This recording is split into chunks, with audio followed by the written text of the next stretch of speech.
Bonjour à vous. Aujourd'hui, je vous retrouve pour une nouvelle vidéo pour lancer une piste de réflexion, mais surtout pour amener du soutien.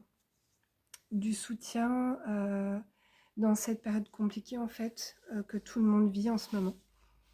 J'ai voulu nommer cette vidéo Ne restez pas dans la superficialité de la spiritualité. Qu'est-ce que j'entends par là? C'est-à-dire que cette phase ascensionnelle dont tout le monde parle et donc tout le monde expérimente, elle est individuelle mais aussi collective. Et là, en ce moment, j'ai l'impression, hein, je n'ai pas de vérité, c'est mon ressenti, j'ai l'impression qu'effectivement on traverse une période individuelle, c'est-à-dire que chacun d'entre nous en ce moment perd ses repères, perd sa sécurité, perd, je reviens dessus. Et confronté à des choses de plus en plus en profondeur. Parce que dans ce que je perçois, c'est que on est en train de vivre une période individuelle au service du collectif, mais là, on nous demande d'aller en profondeur pour pouvoir passer un nouveau cap. Plus l'être humain prend conscience de l'existence de nouvelles perceptions, de nouvelles vérités. Par exemple, ce qui peut causer à tout le monde, prendre conscience que les galactiques existent, prendre conscience que l'énergie influence la matière, prendre conscience que les formes de pensée sont à l'origine de certains symptômes et maladies. Voilà, plus nous nous ouvrons à des vérités qui peuvent être graduées vibratoirement, c'est-à-dire qu'il y a des vérités qui peuvent être hautes en fréquence. Je vous prends un exemple, par exemple, quand vous commencez à appréhender que le temps n'est pas linéaire et qu'il est comme en boucle sur lui et que du coup, il n'y a ni passé ni présent ni futur. Ça, c'est une notion, une vérité parmi tant d'autres, une réalité qui n'est pas appréhendable pour l'ensemble de l'humain par rapport à son mental, comment il appréhende la vie sur Terre. Pour autant, l'univers nous amène à comprendre une nouvelle notion sur le temps, d'accord? Par exemple, percevoir une nouvelle réalité sur le temps est assez haut en fréquence, d'accord? Et aujourd'hui, ce que j'observe et ce que j'ai vécu moi, hein, c'est-à-dire qu'il y a 4 ans, lorsque j'ai eu cet éveil brutal et violent, hein, c'est comme ça que je le perçois,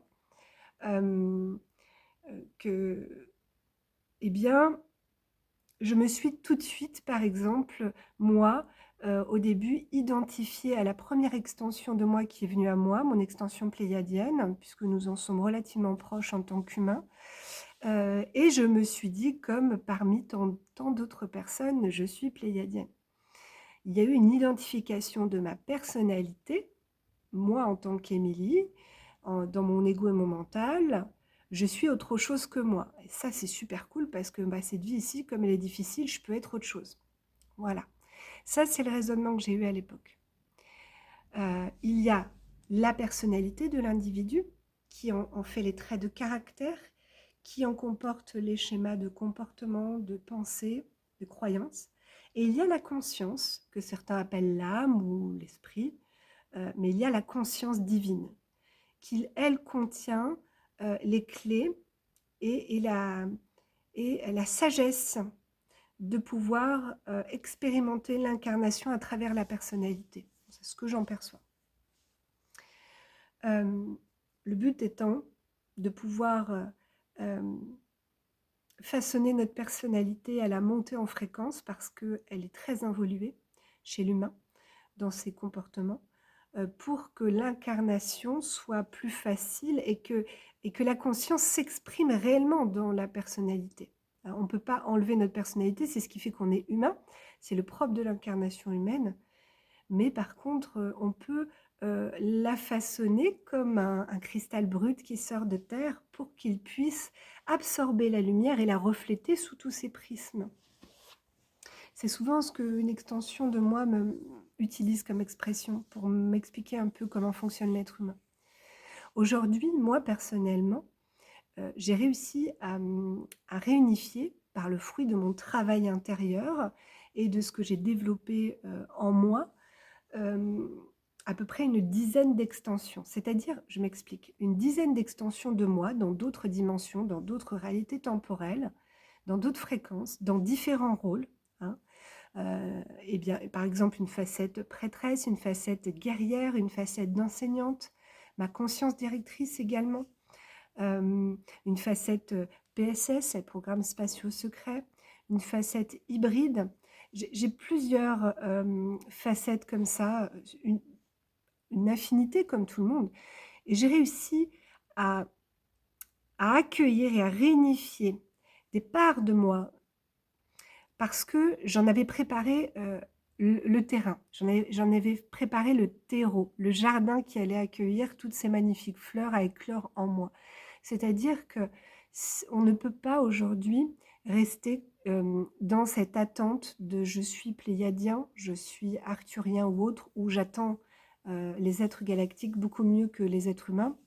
Parce que, ces facettes-là, on on doit en prendre conscience qu'ils existent, mais on doit les réincorporer et tenir cette fréquence.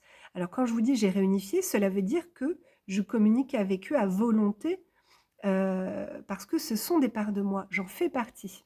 Voilà, je fais partie de cette équipe et il faut du coup que je me remette en fréquence de l'extension que je souhaite communiquer. Ce n'est pas eux qui descendent en fréquence parce que nous sommes trop bas.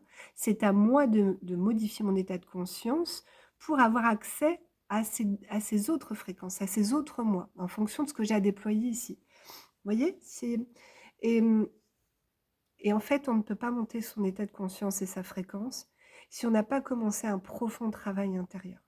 C'est-à-dire dans ces profondes blessures d'alignement de ce qu'on veut, ce qu'on ne veut plus, de qui on est réellement, de ne plus se mentir, d'être honnête à soi-même, de ce qui nous bloque, de se mettre à nu en fait. Mais aujourd'hui, il nous est demandé de le faire de plus en plus en profondeur.